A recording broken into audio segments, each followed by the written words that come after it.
Welcome to the Dragon's Den. My name is Leo Drake, and thank you for spending part of your day with me. Please consider subscribing as it is free, and subscribers assemble. If you enjoy the video, click the like button and ring the notification bell to be notified when I post a new video. In this video, we are ranking Phase 3 of the Marvel Cinematic Universe. I previously did Phase 1 and Phase 2, so if you've not watched those videos, please do so. I will be discussing the movies during this video, so consider this your one and only spoiler warning. There are a massive 11 movies in this list, so let's get to it.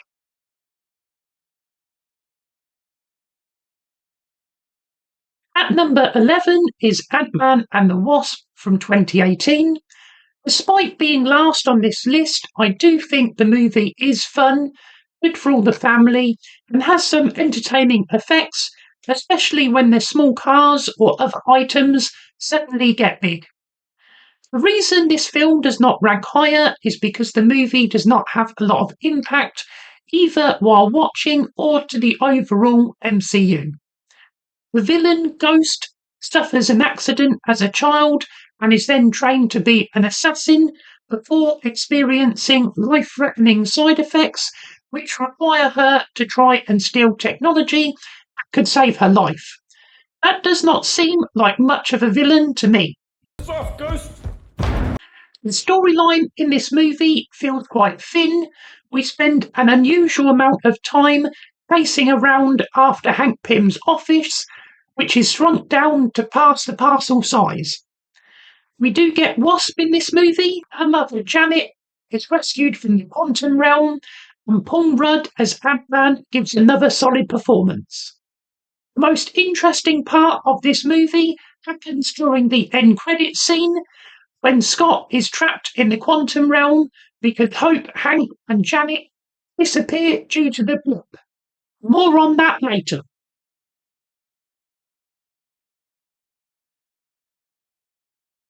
Ken is Captain Marvel from 2019. I enjoyed this movie more when it first came out, perhaps because it dropped between Avengers movies. Fears, played by Brie Larson, has lost her memory and is living on Hala, the Kree capital, and is being mentored by Jude Law. During a mission against the shape-shifting Skrulls, Fears ends up on Earth in the 1990s.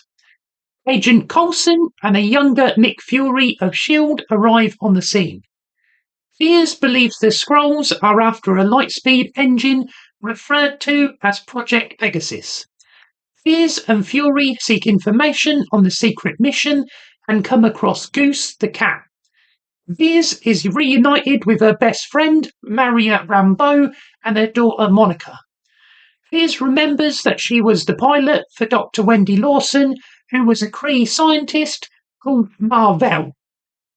Carol Danvers destroys the energy core to avoid it falling into the wrong hands and absorbs the power herself.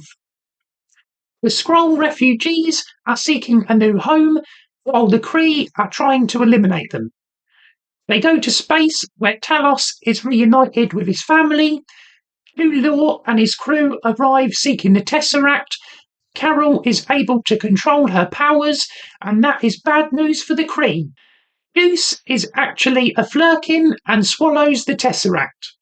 Jude Law is working for Ronan the Accuser, who arrives on Earth to help retrieve the Tesseract, but his fleet is destroyed by Captain Marvel. Captain Marvel is one of the most powerful characters in the MCU, and while this is a solid movie, it builds towards Secret Invasion, which came out in 2023 and was largely disappointing. The fact Captain Marvel does not have a larger role in the Avengers films means that revisiting the movie does not do it any favours.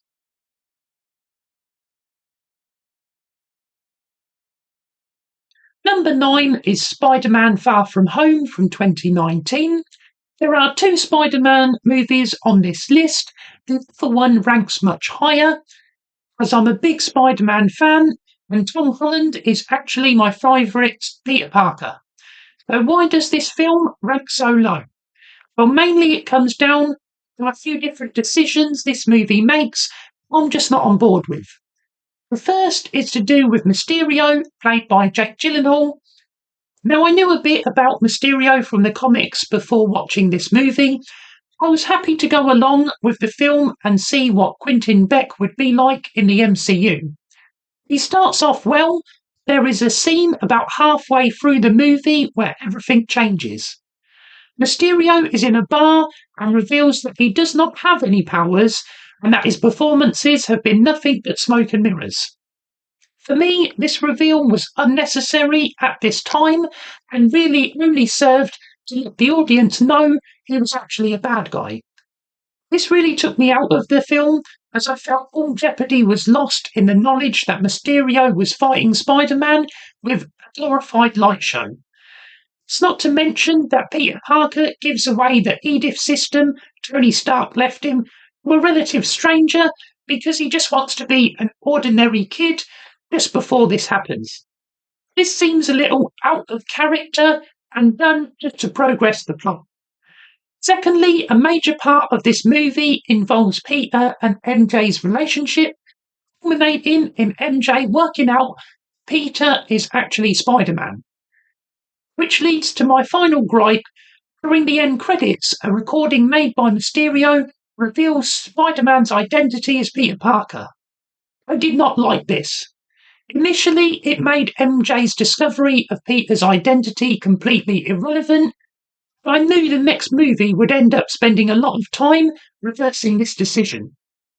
However, there is a cool fight scene when Spider-Man battles the drones, and I like the characters in this movie. The villain and direction of the story just did not work for me personally.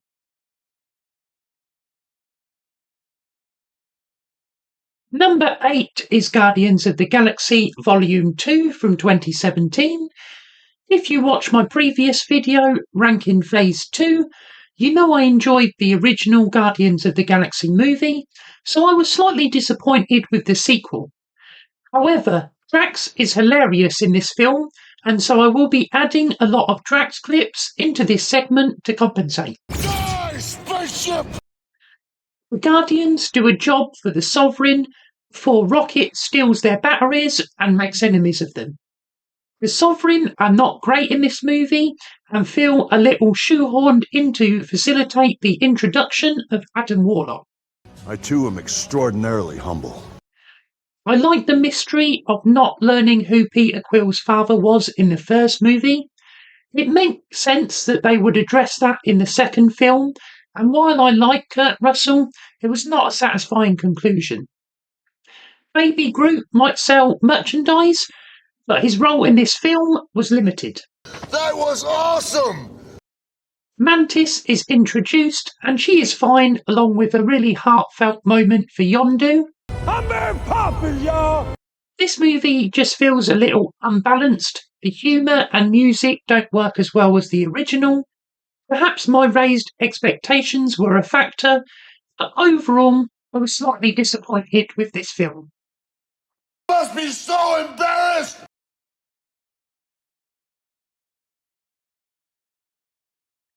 Due to the strength of the movies on this list, number 7 is Doctor Strange from 2016.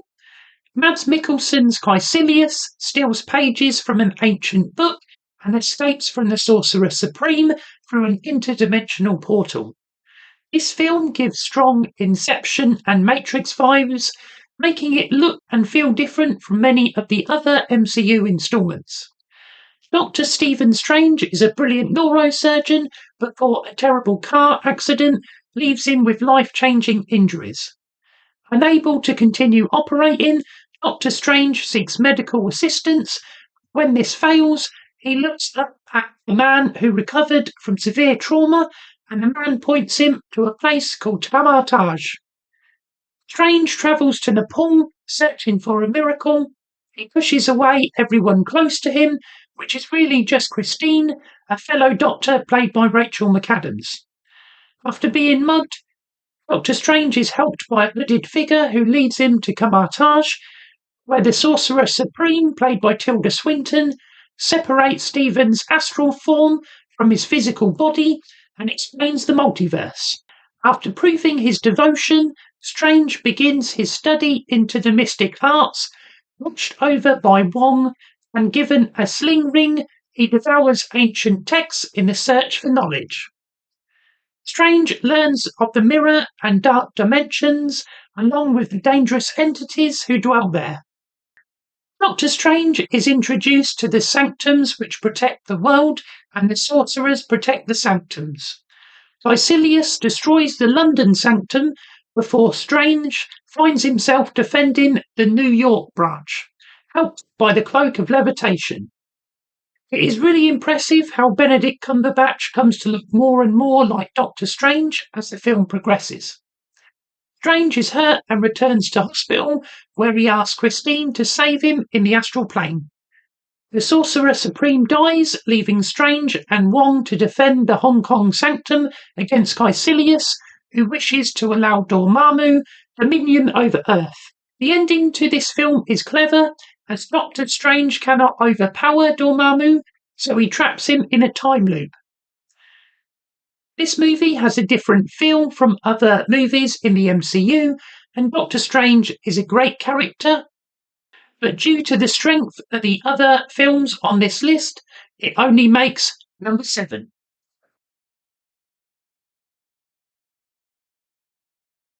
Number 6 is Thor Ragnarok from 2017, which is a soft reboot to the franchise after Thor: The Dark World, with most of the original cast removed. Chris Hemsworth sports shorter hair and blurs the lines between actor and character. The movie is full of bright colours and rock music as Taika Waititi takes over the director's seat. Thor is captured by Surtur, who reveals his plans for Ragnarok. Thor returns to Asgard, where things have changed. Heimdall is a fugitive, there are Loki statues, and the 9 realms are in chaos. Thor reveals that Loki has been posing as Odin, and they travel to Midgard, where Doctor Strange is unhappy the god of mischief has returned to Earth. Thor and Loki find Odin in Norway, where he warns them of their sister, Hela. Hela shatters Mjolnir before throwing Loki and Thor out of the Bifrost, killing the warriors free and taking over Asgard. Thor ends up on a scrap heap in a world that looks like the one from Wall-E. He is claimed by Valkyrie, played by Tessa Thompson. The new planet is ruled over by Grandmaster, played by Jeff Goldblum, who has a contest of champions. Loki is his advisor, but does not help Thor, who is imprisoned with Korg and Meek. Thor fights the champion, which turns out to be the Hulk. He's a friend from work. Back on Asgard, Heimdall steals the sword to stop Hela taking her army across the Bifrost. Thor plans to escape Sakaar with Thanos' help and stop Hela. Thor steals a ship, neutralizes the treacherous Loki, and escapes Sakaar with Anna and Valkyrie. They return to Asgard, and Thor fights Hela while Heimdall leads Asgardians towards safety. Hela's wolf blocks their route. Hulk fights the wolf while Loki, Korg, and Meek help rescue the remaining Asgardians. Hela takes Thor's eye as she is too powerful. Loki merges Surtur with the Eternal Flame to invoke Ragnarok and sacrifice the planet of Asgard to defeat Hela. There is a lot happening in this movie, and naturally there are parts I like and some I don't. I like most of the new characters like Valkyrie, Korg, Meek, and we get appearances from Doctor Strange, Carl Urban and Jeff Goldblum. I don't like the way the old characters are brushed aside or forgotten about, but I do like the humour in this movie. As a comedy, it definitely works. However, I don't like the way the humour is used to undermine serious events in the film, such as the destruction of Asgard. The film tells us that Asgard is not a place, it's its people. Well, actually, Asgard is a place. I don't like Hela as a villain It seems highly unlikely Thor would have not heard of his sister, who was so influential in Odin's and Asgard's history. We're really using some fast and furious logic on that one. Overall, for much of the time, Thor Ragnarok works as a reboot and is a vast improvement on Thor The Dark World. Coming in at number 5 is Avengers Endgame from 2019. Some people may be surprised to find Endgame only at number 5 on this list. Clarify, I do like this film and how it wraps up the Infinity Saga. At almost 3 hours, it does suffer from being bloated and having to rectify the ending from Infinity War. Probably my biggest gripe with the film is how Batman gets out of the quantum realm. A rat stepping on the keyboard? Come on. Thankfully, that is out of the way and we can get to the good stuff. The remaining Avengers find Thanos in hope of restoring what they have lost. That Thanos has destroyed the Infinity Stones, almost killing himself. Thor takes Thanos' head. I am inevitable. 5 years pass. Ant-Man is freed and he visits HQ where Steve and Natasha are holding the fort. They need Tony to help them build a time machine, but Iron Man has a daughter and lives in a cabin in the woods. Initially, Tony rejects the plan as being too dangerous, but he has been working on a similar project and knows he can help. Black Widow recruits Clint Barton, who has gone Ronin, after his family's disappearance. I'm gutted we don't see more of this story here or in the Disney Plus Hawkeye show. We get Professor Hulk and an overweight Thor. I actually like the representation of Thor's grief in this movie because it feels a long time coming. First of all, Thor lost his mother, then his father, and then Asgard was destroyed, he broke up with Jane, and then half the world's population turned to dust. The Avengers' plan is to retrieve the 6 Infinity Stones from the past with 3 teams and only 1 shot. 3 of the stones are on Earth at one time. Hulk goes to New York in 2012, where he convinces the Sorcerer Supreme to give him the Time Stone due to Strange's sacrifice. Hulk agrees to return the stone once Thanos is defeated. Captain America, Iron Man, and Ant-Man seek to retrieve Loki's scepter and the Tesseract. Loki vanishes with the Tesseract. Ant-Man returns to their timeline with the scepter, while Steve and Tony try to intercept the Tesseract from a different point in the timeline. They can only do this by obtaining more Pym particles at the same time. Tony has a heartfelt moment with his father, Howard, and Captain America fights himself. I can do this all day. I know. On Asgard, Thor and Rocket retrieve the ether from Jane, and Thor gets a moment with his mother. On Morag in 2014, War Machine and Nebula obtain the Power Stone before Star-Lord can steal it. On Voromir, Natasha and Clint fight to sacrifice themselves for the Soul Stone. One of the biggest things I've learnt through rewatching the MCU movies is just how good Scarlett Johansson and Black Widow are in these films. Thanos becomes aware of the plot through Nebula, and using the recovered Infinity Stones, Hulk brings everyone back to the present day. Last, Nebula infiltrates the group and brings Thanos into the present timeline, where he attacks the base. Thanos understands his original plan was flawed because some of the survivors will never be able to move on from what they lost. And so he plans to remake a grateful universe. It takes about 2 hours before we get a big fight, but the movie is never boring because of the stakes, and it rewards fans by really bringing everything from the previous films together. When it happens, the battle is epic, and my favourite moment is when Cap wields Mjolnir. Avengers! Assemble. Thanos' army fights the entire MCU cast, with heroes trying to keep the gauntlet away from him. Captain Marvel arrives to destroy Thanos' ship, while Black Panther, Wanda Maximoff, Spider-Man, and others fight to protect the gauntlet. Thanos is too powerful and recovers the stones.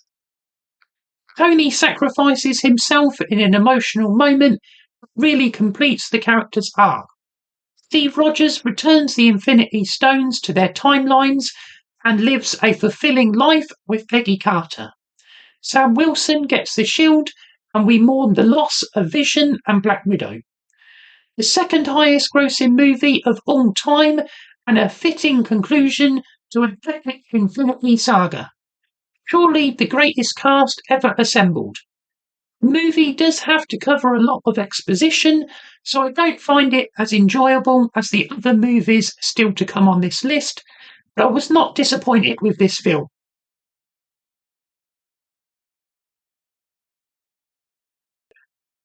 At 4 is Spider-Man Homecoming from 2017. I told you I liked Tom Holland's Spider-Man.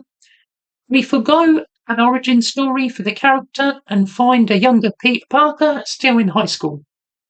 Adrian Toomes, played brilliantly by Michael Keaton, is a contractor working for the city, cleaning up after the Battle of New York. He gets laid off and decides to go into business for himself with some discovered alien technology. Tom Holland is great as Spider-Man. Marissa Tomei is a different, hotter Aunt May. Jon Favreau reappears as Happy Hogan, and Ned is the guy in the chair when he discovers Peter is Spider-Man. MJ, played by Zendaya, spends most of the movie in the background as Peter tries to work the courage up to ask out Liz. Spider-Man tries to stop an arms dealer that is thwarted by the Vulture. Spider-Man tracks the bad guys out of New York and joins the school trip to DC. Peter is still getting accustomed to Tony's suit, leading to some humorous interactions, especially when he gets locked in a warehouse after stopping Vulture from stealing more alien tech. This makes Peter late for the academic decathlon. Spider-Man saves his classmates at the Washington Monument and helps passengers at the Staten Island ferry until Iron Man shows up and takes away his suit. Peter asks Liz to homecoming. When he goes to pick her up, he is shocked to discover the Vulture is her father. Vulture is planning a big heist the night of the dance, and Peter leaves to stop him. I really like Peter's arc in this movie, losing the suit and having to overcome adversity when Vulture drops a building on top of him. I think Spider-Man Homecoming has hints of the original Superman movie, and I think it is great. Tony offers Peter a spot on the Avengers team. Peter thinks it is a test and declines. In the end credits, Aunt May discovers Peter is Spider-Man.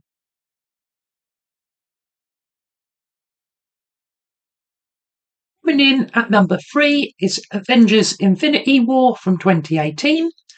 The film has a great opening scene establishing Thanos as a real threat. He beats the Hulk in a fist fight before Heimdall sends Banner back to Earth using the Bifrost.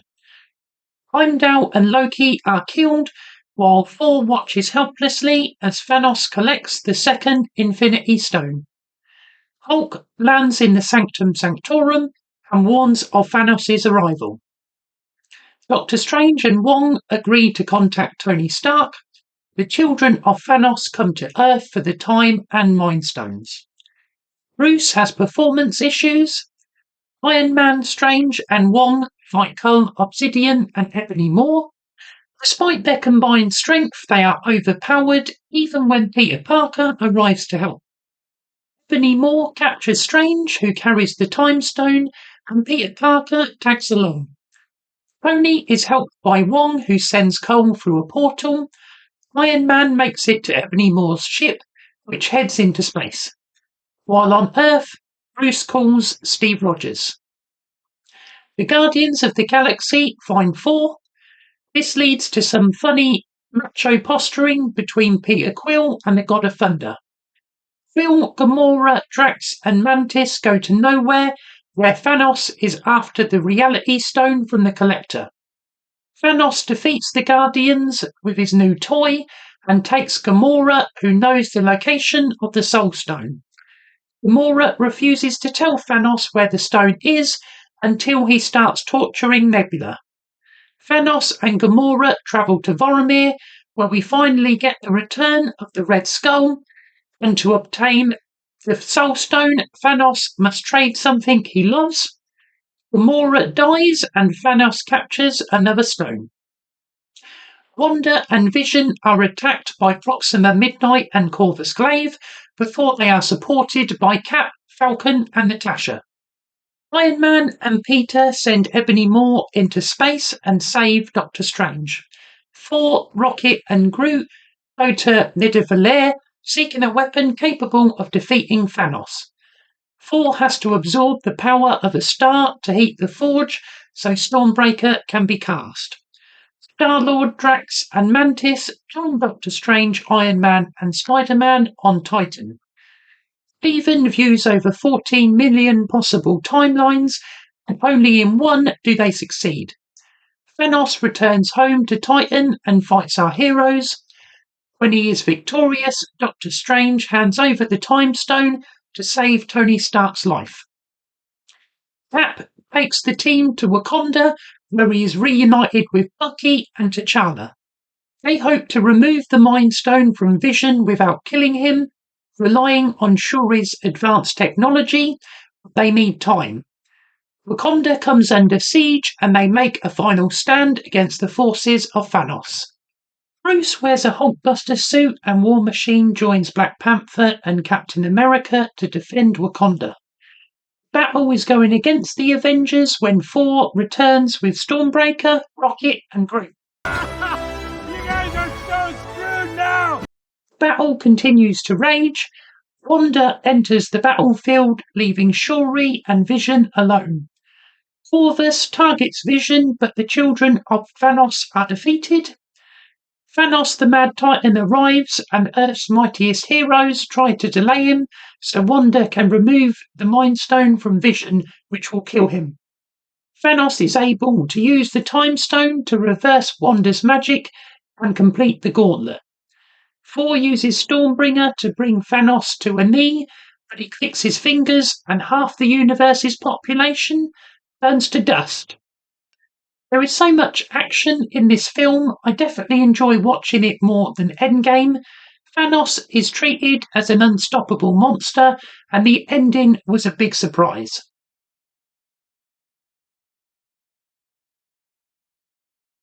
Number 2 is Black Panther from 2018, directed by Ryan Coogler.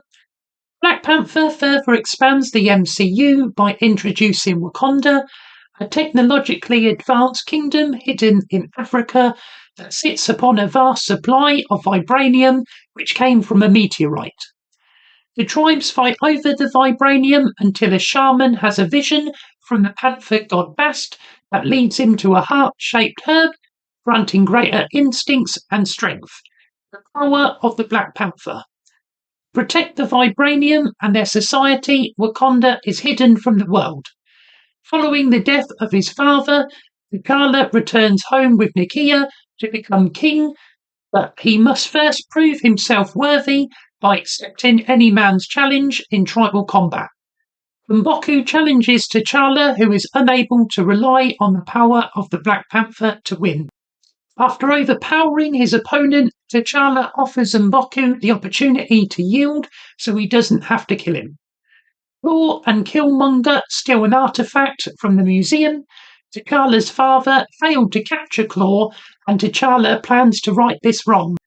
His sister Shuri provides a technical upgrade to his suit, and the Dora Milaje, led by Okoye, are the personal bodyguards of the Black Panther. Agent Ross plans to buy the item from Claw. The deal goes south, and Ross is shot helping Nakia. He is taken back to Wakanda, where Shuri can heal him. Killmonger turns on Claw and seeks revenge for his father's death. Killmonger's royal lineage allows him to challenge for the throne. He kills Yuri, played by Forrest Whitaker, and throws T'Challa over the falls. Nakia escorts the Queen Mother, Shuri, and Everett Ross to safety as Killmonger takes control. The Dora Milaje are honour-bound to protect the new Black Panther. Killmonger demands the plant be burned and wishes to start a war. Nakia saves a herb before they are all burned and travels to M'Baku's territory, Jabari, where they are reunited with T'Challa. After taking the herb, T'Challa speaks to his father on the ancestral plane and disagrees with his action. T'Challa returns to challenge Killmonger. Everett Ross helps take down planes carrying weapons, and M'Baku brings the Jabari to the battlefield. T'Challa stops Killmonger and reveals Wakanda's presence to the world. The cast in this movie is incredible. Wakanda is a marvel, and Killmonger is a strong villain who actually convinces T'Challa into changing his ways. Wakanda forever!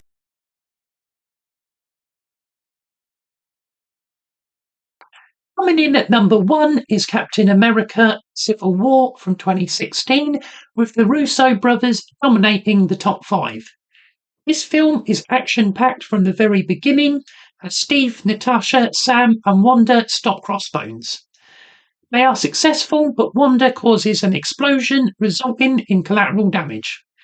The UN proposed the Sokovia Accords to place legal restrictions on the Avengers and superheroes.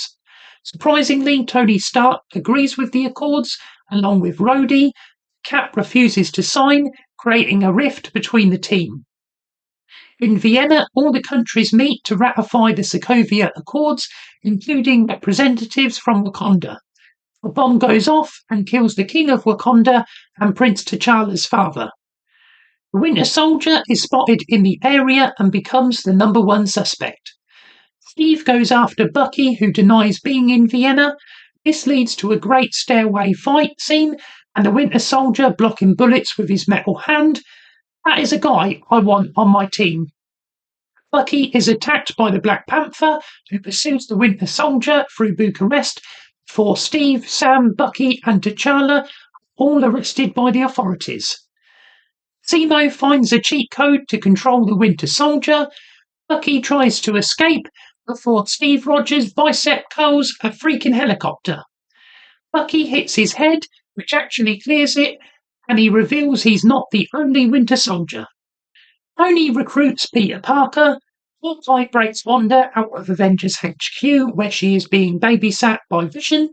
We get probably the best scene in any MCU movie, the airport scene, where Team Iron Man faces off against Team Cap. Tony's team appear to have the upper hand until Black Widow allows Steve and Bucky to escape, while War Machine is hit by Vision's friendly fire. Steve and Bucky try to stop Zemo from recruiting the other Winter Soldiers, but they misunderstand Zemo's agenda.